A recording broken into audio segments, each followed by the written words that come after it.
Saudara-saudari terkasih dalam Kristus, hari ini Minggu 25 Februari 2024 merupakan pekan kedua Prapaskah tahun B. Bacaan dibawakan oleh Laurencia Ineke dan Justina Kurniawati. Mazmur dilantunkan oleh Nana Puspa Dewi dan renungan ditulis oleh Bernadette Esther. Selamat menekuni Sabda Allah. Marilah kita semakin bersolider dengan peduli kepada sesama.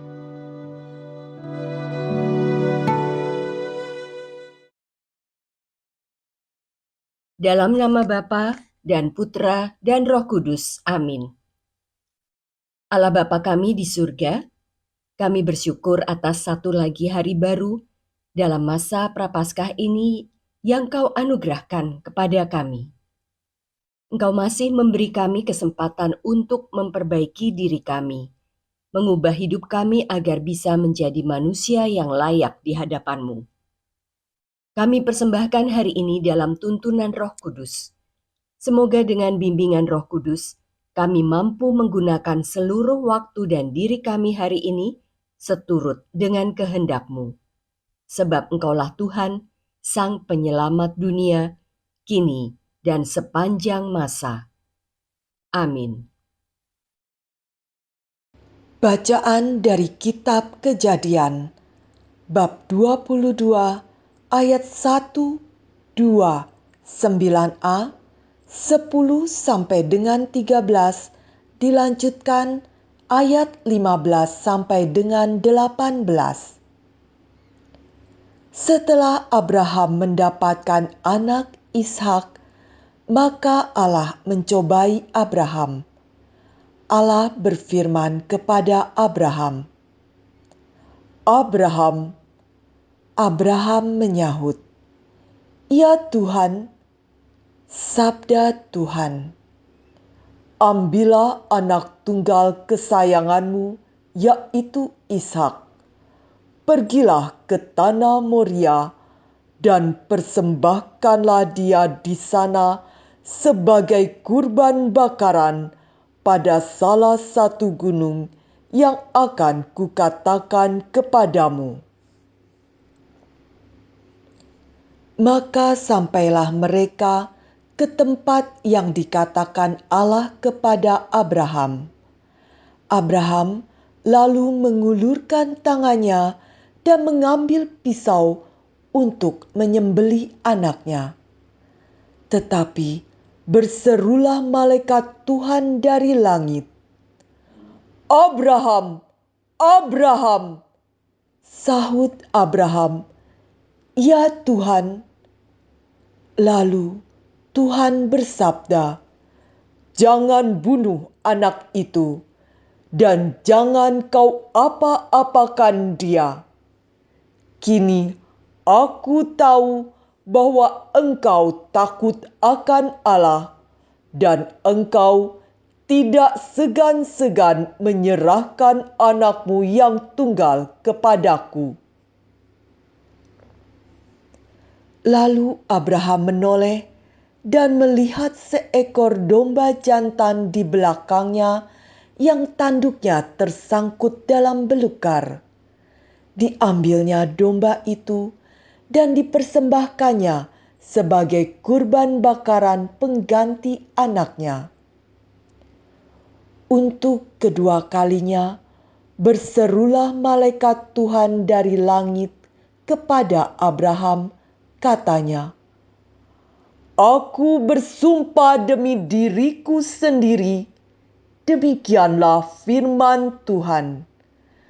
Karena engkau telah berbuat demikian, dan engkau tidak segan-segan menyerahkan anakmu yang tunggal kepadaku, maka aku akan memberkati engkau berlimpah-limpah dan membuat keturunanmu sangat banyak, seperti bintang di langit dan seperti pasir di tepi laut, dan keturunanmu itu akan menduduki kota-kota musuhnya.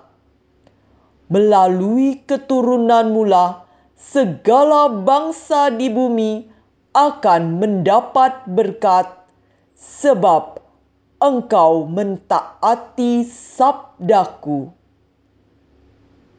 Demikianlah sabda Tuhan.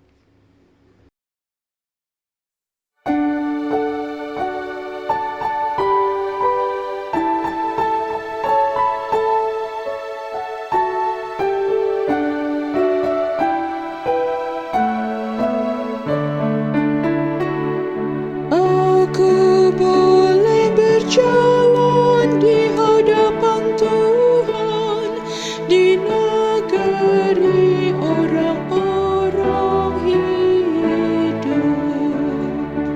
Aku tetap percaya sekalipun aku berkata, aku ini sangat tertindas.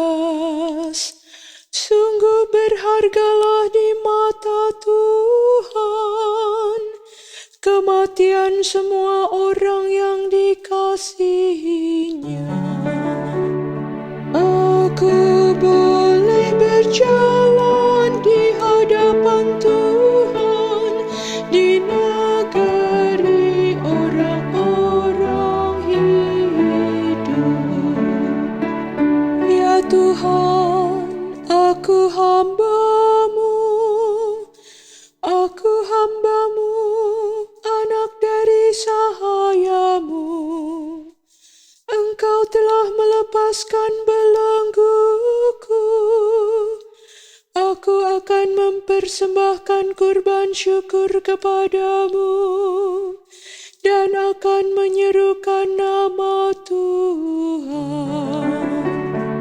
Aku boleh berjalan di hadapan Tuhan di negeri orang-orang hidup.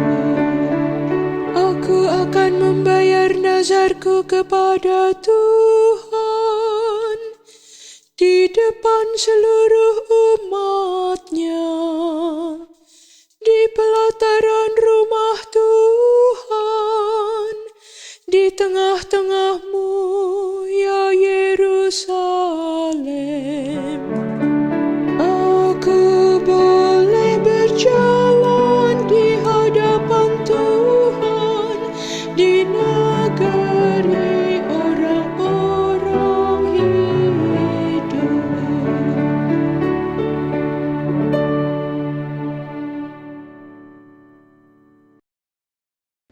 Bacaan dari surat Rasul Paulus kepada jemaat di Roma, bab 8 ayat 31b sampai dengan 34.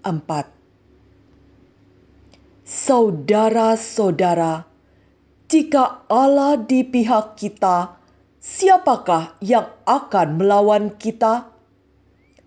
Allah bahkan tidak menyayangkan anaknya sendiri, tetapi yang menyerahkannya demi kita semua. Bagaimana mungkin Ia tidak menganugerahkan segalanya bersama anaknya itu kepada kita? Siapakah yang akan menggugat orang-orang pilihan Allah? Allah yang membenarkan mereka? Siapakah yang akan menghukum mereka? Kristus Yesus yang telah wafat? Bahkan lebih lagi, yang telah bangkit, yang juga duduk di sebelah kanan Allah, yang malah menjadi pembela bagi kita. Demikianlah sabda Tuhan.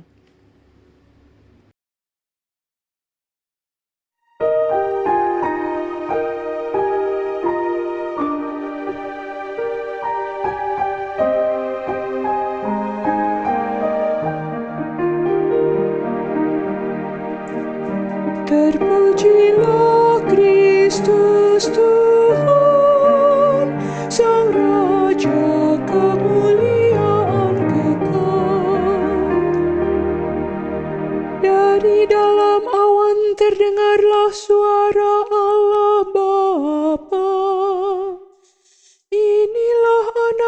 terkasih, dengarkanlah Dia.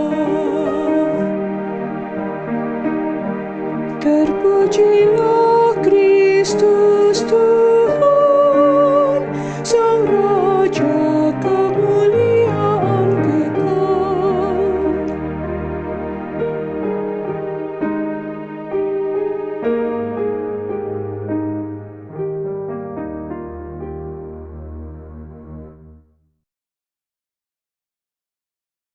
Inilah Injil suci menurut Markus, bab 9, ayat 2 sampai 10.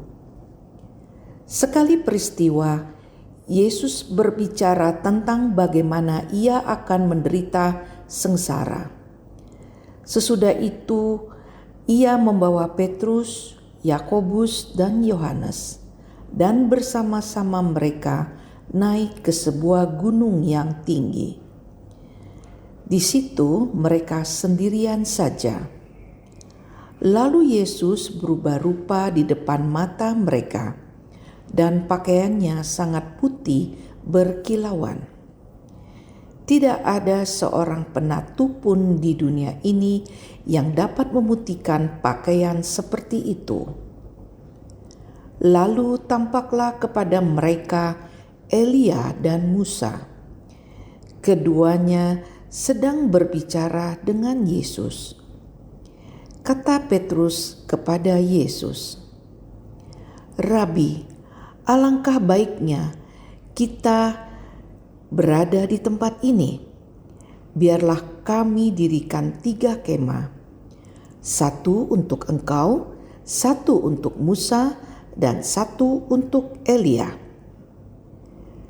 Petrus berkata demikian sebab tidak tahu apa yang harus dikatakannya, karena mereka sangat ketakutan. Lalu datanglah awan menaungi mereka, dan dari dalam awan itu terdengar suara, "Inilah putraku yang terkasih, dengarkanlah dia." Tiba-tiba sewaktu memandang sekeliling, mereka tidak lagi melihat seorang pun bersama mereka kecuali Yesus seorang diri. Pada waktu mereka turun dari gunung itu, Yesus berpesan supaya mereka tidak menceritakan kepada siapapun apa yang telah mereka lihat itu, sebelum Putra Manusia bangkit dari antara orang mati. Mereka memegang pesan itu sambil mempersoalkan di antara mereka apa yang dimaksud dengan bangkit dari antara orang mati. Demikianlah sabda Tuhan.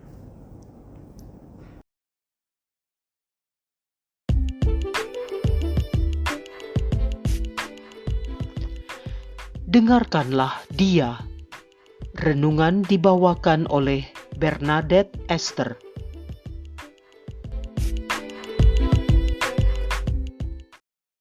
Oma, opa, ibu bapak, dan rekan-rekan muda yang terkasih dalam Kristus, saya yakin Anda pernah membaca atau mendengar dongeng fabel yang berjudul Itik yang Buruk Rupa atau Die Glidakling. Dongeng ini adalah hasil karya Hans Christian Andersen, penyair dan penulis asal Denmark. Pertama kali terbit pada 11 November 1843. Kisah ini kemudian diadaptasi ke berbagai media, termasuk opera, musik, dan film animasi. Dalam cerita fabel itu, dikisahkan tentang seekor itik kecil dengan bulu-bulu abu yang kusam. Ia terlihat tidak menarik, sangat jelek, sehingga kerap kali menjadi sasaran ejekan hewan-hewan lain. Komentar-komentar buruk yang didengarnya membuatnya begitu sedih dan merasa dirinya tidak berharga. Suatu saat, itik itu bertemu dengan kawanan angsa. Mereka mengatakan betapa cantiknya dia. Ketika si itik menyangkalnya, mereka menyuruhnya melihat pantulan dirinya dari air kolam. Saat itulah ia baru sadar bahwa bulu abu-abu kusam telah hilang. Kini yang terlihat adalah bulu putih bersih, tebal, dan seperti bersinar. Itik kecil yang buruk rupa itu kini telah menjelma menjadi angsa yang cantik dan sangat menarik. Oma, opa, ibu bapak, dan rekan-rekan muda yang disayangi Tuhan, ada suatu masa ketika Yesus ditolak di kota Nazaret, kotanya sendiri. Orang-orang di sana mengetahui bahwa Yesus adalah tukang kayu dan anak Maria. Mereka kecewa dan akhirnya menolak dia. Penduduk Nazaret sangat meremehkan Yesus. Mereka menilai Yesus dari penampilan lahiriah dan status sosialnya. Maka hilanglah kesempatan mereka untuk menyaksikan dan merasakan kemuliaannya.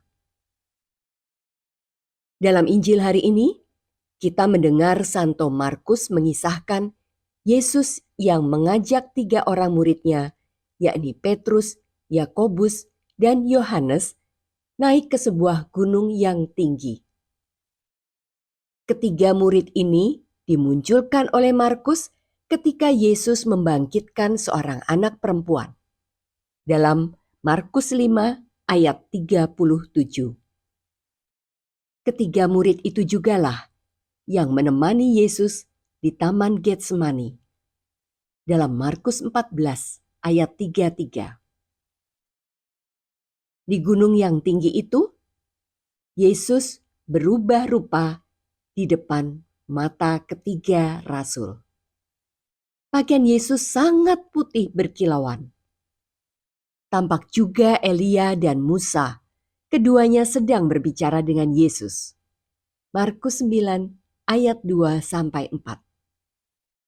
Peristiwa Yesus menampakkan kemuliaannya ini disebut transfigurasi. Lalu datanglah awan menaungi mereka dan dari awan itu terdengar suara. Inilah putraku yang terkasih. Dengarkanlah dia. Markus 9 ayat 7. Allah Bapa sendirilah yang mengungkapkan siapa Yesus, putranya yang terkasih, kepada ketiga murid yang menjadi saksi. Allah Bapa juga meminta untuk mendengarkan putranya, mematuhi ajaran dan perintahnya, dan akhirnya menempuh jalan yang telah ia pilih. Oma, opa, ibu bapak, dan rekan-rekan muda, saat ini kita sedang berjalan bersama dalam masa puasa. Kita bisa menggunakan saat yang penuh rahmat ini untuk belajar dari para murid yang meskipun kurang memahami ajaran Yesus, tetapi mereka tetap mendengarkan Yesus. Mereka mengikuti Yesus, percaya kepada Yesus, mematuhi perintah Yesus, dan menempuh jalan yang ditunjukkan oleh Yesus. Kita pun dapat belajar mendengarkan suara Allah dan mentaati perintahnya seperti Abraham dalam bacaan pertama tadi.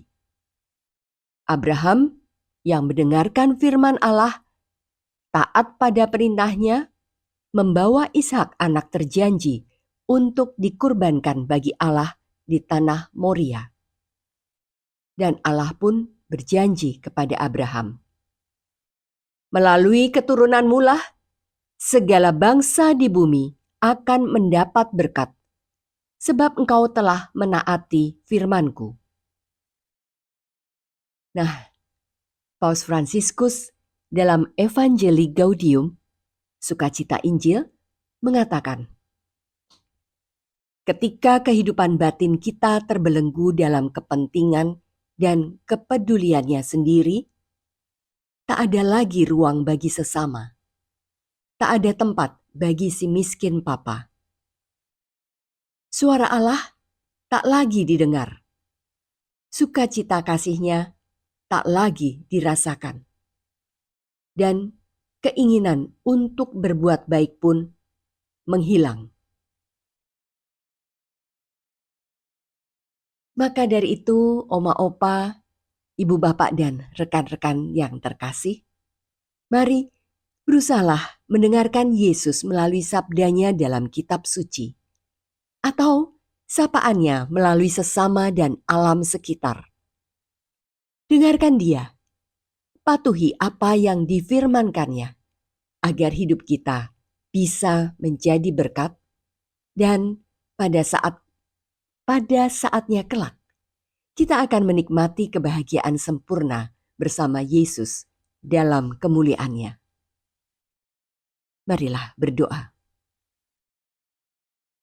Allah Bapa yang Maha Mulia, kami bersyukur karena Engkau telah menyatakan bahwa kami harus mendengarkan Yesus Putra-Mu, Putra kesayangan-Mu. Transfigurasi Yesus memberikan harapan kepada kami bahwa ketika keraguan, keputusasaan, dan saat-saat kelam melanda hidup kami, asalkan kami mau mendengarkan Dia seperti yang Kau minta, maka kami pun akan berubah menjadi manusia yang lebih baik. Karena Dialah Tuhan dan pengantara kami yang bersatu dengan Dikau dan Roh Kudus, hidup dan berkuasa, kini dan sepanjang segala masa. Amin.